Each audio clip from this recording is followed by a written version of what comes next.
Assalomu alaykum aziz yurtdoshlar, kanalimiz kuzatuvchilari. Navbatdagi zakazimizni tayyorlab ispitaniya jarayoniga o'tdik. Bu kat yo'limiz Farg'ona viloyati Kamteringa tayyorlandi. Zakasnoy ichlarini kattaroq qilib tayyorlandi. 10 sm o'txonasiga qo'shilgan.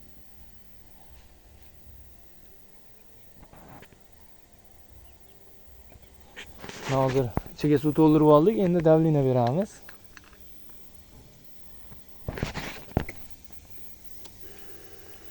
Davlinasini ko'rishingiz mumkin. 5,5 davlina berildi kompressor bilan. Kat yo'limizni tashqi holati bitta, ikkita joydan qo'ydi. Orqadan bitta qo'ydi. Tashqarisidan buni ham o'g'irladi. Ichki holatlari yaxshi.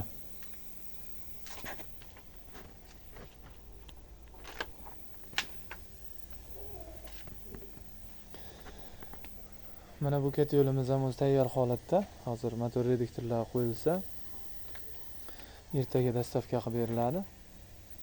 Farg'ona viloyati Uchko'prik tumani Yov qishlog'iga.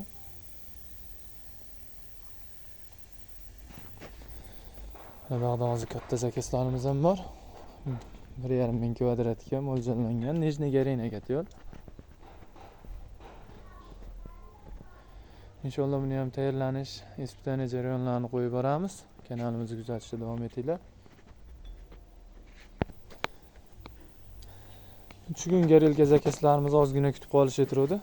Mana zakaslarimizga 3 kun garelkalarimizni olib kelib qo'ydik.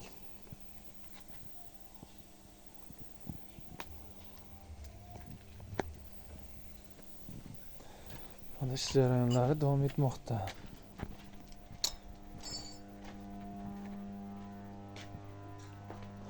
Bu ikkita 35 kilovatlik yasama kurak garelkaga mo'ljallangan kat yo'limiz.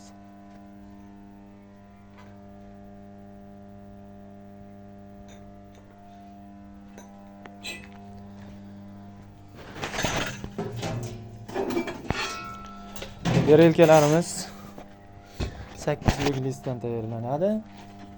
Mana choklariga ham e'tibor berishingiz mumkin mana. E'tibor bilan tajribali ustalar tayyorlashadi. O'zi mana ispitaniya jarayonlarini ham ko'rib turibsizlar. Iloji boricha ko'proq qo'yib borishga harakat qilinyapti. Davlinani berilganini ko'ryapsizlar. 5,5 davlina berildi kompressor bilan. Ichidan umuman qo'ygan yo'q. Tashidan bitta ikkita chiqdi. Ularni yamab qo'ysa bo'ladi bemalol. Kimga shunaqa ekonom sifatli kat yo'llar kerak bo'lsa, chaqmoq kat yo'llardan xarid qilishga shoshib qolasizlar. Endi zakaslarimiz ko'payib ozgina cho'zilib qolyapti. 15 kun emas, 20 kun, 25 kunda tayyorlab berilyapti. Mana garelkalarda ham sifatiga e'tibor berasizlar. O'zini ishini ustalari qilgan. Tekis chiroyli chiqqan chugun garelkalarimiz.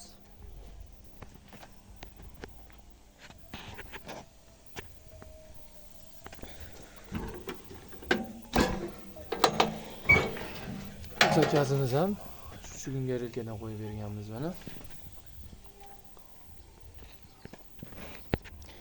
Keyin yoqilish jarayonini ko'p obunachilarimiz so'rashadi, telefon qilganlar ham so'rashadi. Bu yerga yoqib qo'ygan kat yo'limizni ham Jizzaxdan kelib ko'rib olib ketishdi. Tozalab boshqatdan bitta bo'yab berdik. O'shancha hozir ortiqcha kat yo'limiz yo'qligi uchun yoqib ko'rsatilganimiz yo'q. Yoqilish jarayoni baydan bitta yoqib olinadi. Ichiga o'tin-po'tin ozgina yoqib olgandan keyin, ozroq ko'mir tashlab olgandan keyin, ozgina qalashib olgandan keyin ustiga polni zapravka qilib qo'yilaveradi. Bu ko'mir pastidan yonaveradi, ko'mir pastlaveradi. Keyin pastlagandan keyin soat necha bo'lsa ham shunday chiqib ustiga zapravka qilib qo'ysangiz bo'laveradi. Qulaylik jihati anchagina yaxshi bo'ladi.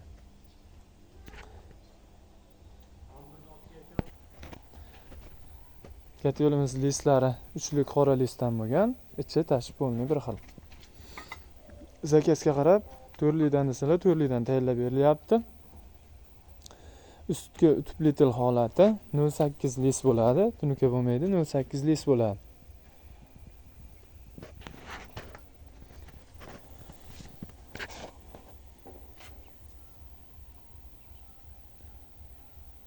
kvadratdan 3000 kvadratgacha katyollar yasab berilaveradi. Zakazga ko'ra bemalol murojaat qilaverasizlar. Garelkalarimiz rotorli garelka, Polsha garelkalarimiz ham bor. Bo'lmasa shu yasama garelkamizda tugun temir holatlari ham bor. Motorlarda asosan motor qo'yiladi, dvorniy qo'yilmaydi. Dvorniy reduktor bilan motor qo'yiladi. Keyin sotuvchi akalar bo'lsa, ularga ham kelishtirilgan holatda qilib berilaveradi, ob'yomni olishganligi uchun. Keyin aytgan katyollarni ham chiqarib berishga harakat qilamiz, chizmasini chizib. Shu katyoldan kerak, misol uchun 10 ta katyol kerak desalar, o'sha katyoldan iloji boricha chiqarib berishga harakat qilamiz.